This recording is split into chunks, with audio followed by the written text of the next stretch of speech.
Station. Why did I go to Bryant Park, Fifth Avenue Station? Because I want to see firsthand, first of all, the cameras that we have in every subway car. I told you I would get that done in every station. Something I insisted on that is ahead of schedule. I think that's important to reassure New Yorkers that there are people watching. I walked through one of the train cars and chatted with everybody, and a lot of smiles. People felt good, and they're excited about the protections that are being put in place for all of them. We also wanted to take a look at the LED lighting, which really makes a difference from one station to another. So I want to make sure that we work hard on getting LED lighting in all of our stations by the end of this year. And those metal platform barriers that you may have seen. You know, there were some earlier renditions that were big and sophisticated. Let's just get back to basics. They serve their purpose. They're there if someone wants to stand behind them while the train is approaching, and it gives you that sense of security that every New Yorker deserves to have.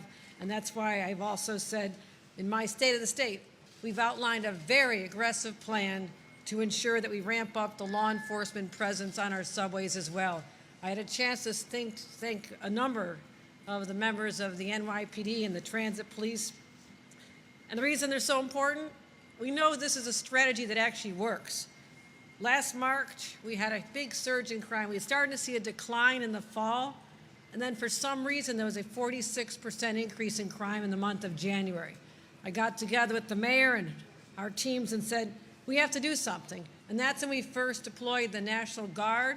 We beefed up the overtime. We had state police down there, and we're making real progress. Now, people want to see police officers in the stations and on the trains. Go ahead and ask people, do they feel better when they see someone in uniform who can protect them in advance of someone trying to do harm to them, or certainly be there to help in the aftermath? And I'm not going over crime statistics. It doesn't matter. I encourage you to look at them, though. I encourage you to look at them and see where we are compared to where we had been. But I'll never stop fighting to make sure that our subway is safer and that people, our commuters, who over 1 billion people took the subway last year, feel safe, as well as those who are in the stations. Now, we have seen an increase in some kinds of crimes. You know, overall crime is down. We have the data. But there has been an increase in some felony assaults and some murders, which is what really shakes that foundation of security that everyone deserves to have. So we are deploying an additional 750 NYPD. And I want to bolster the police presence overnight. We track where the crimes are committed. Now, again, on average, it is 4 to 6 crimes a day. Regardless, we have trends that show more of them are likely to occur on the overnight hours, and that's when we have to protect really the unsung heroes of our city. When others are going home, these are the people coming in. You know, they work in the night shift at the hospital. The people work in the hotel lobbies, the doctors and nurses, the bakers, the baristas, the construction workers who need to be on call. These are the people who keep our city running. They're taking public transit, and they have every right to be safe. So let's recap what we're talking about here. The NYPD has 2,500 officers assigned to transit station around the city. They're not going anywhere. This is not taking people out who are already performing important protection services. But we're also putting 750 more on platforms and in stations. And then there's 300 more. So you have 2 per train. There's 150 trains that travel the overnight shifts. That's 2 police officers per train. That's where you get the 300 from. And then you add that in with the National Guard we already have there. So basically what this means, we've doubled the number of law enforcement personnel on the New York City subway system in 1 year. But we're also making sure that not just, as I mentioned, the physical presence of police, it's those physical barriers, it's the LED lights, it's the cameras, but also I say it's time to crack down on the shameless fare evaders who just are so brazen. They just walk through, and others who are paying, they're feeling like, why should I bother? And it's hit our coffers of the MTA hard. not just here, but also on our buses. So I've directed the MTA to install the modern turnstiles in 40 stations. We track where most of the fare evasion occurs. We'll hit the top 40 by the end of 26 and continue to make sure we don't stop until we've completed this process. It's also about keeping people safe. We talked about some of our strategies to help those who need the most help to be taken to get the treatment they need, and the security of having a safe place to take care of themselves and not living on the subways. So that's what I wanted to chat about today. Happy to take any questions. I do want to acknowledge Michael Kempner, our Chief Security Officer here at the MTA, and also want to acknowledge Jana Lieber, who has been a great partner in ensuring the security measures are in place here on the subway system. Any questions? Any questions? Let's start with Andrew. When do these overnight patrols Monday. Today is Thursday. How does Monday sound? I'm not waiting. Monday.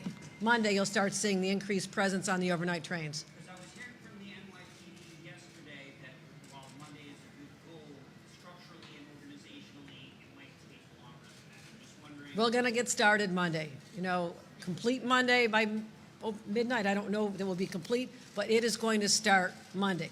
Again, this is overtime. This is something that we are willing to do at the state level to assist the city. We've done it before. It's made a difference, and I'm going back to proven strategies that work. Okay, Morgan. How much will this cost, and does this have to be approved by state law? Yes, $77 million between now and when the budget process is done, so we have the resources to do that. I said this is a 6-month strategy. Crime does tend to go down after the winter months. There's more people indoors during the winter months for obvious reasons. So this is a 6-month plan, and then we'll get it in the budget to fund the second half of this with the support of the legislature. So the $77 million is coming from the general fund? From our existing budgets, yes, yes. Marla. At least two of the very high-profile crimes that occurred in December, the subway shoving, the woman set on fire in Coney Island, occurred during the day. And some are asking, why just increase these patrols? I mean, overnight, one happened in the morning, early morning hours, one happened midday. I want to be very clear on this. Two things. We track the trends of where more crimes are likely to happen. We have had horrific, unusual, high-profile crimes that have occurred. Now, several of them, right?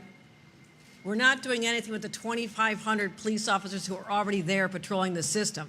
This is to add on top of that. This is not diverting existing law enforcement. I want to assure everybody of that. Yeah. Many would argue that officers may not be in the best position to address the density or in the subways and causing a problem, whether they're violent or belligerent. Is there any allocation for additional social workers to accompany these officers? I'm glad you asked. We already have our SOS teams. I will tell you, these are God's workers on earth. I've seen them. They have the purple jackets. What they do is they go up to people who've been long time homeless, but also suffer from either mental health challenges or addiction. We already have now, as a result of their efforts, building a relationship with individuals, 850 people who had lived here, now in secure, supportive housing. That was done by professionals. I'm increasing the number of teams to 10 more by the end of this year, and it does cost funding, but I'm willing to put the money into those programs. It's really important that we get people with the clinical training to deal with this particular population. Absolutely. 10 more teams to accompany additional 300 That's yes, yes. This is not just law enforcement. These are social workers. These are people that are mental health professionals. These are people who help them get into supportive housing. So we've deployed, that was part of my 5-point plan last time. We're increasing the number because it's worked so well.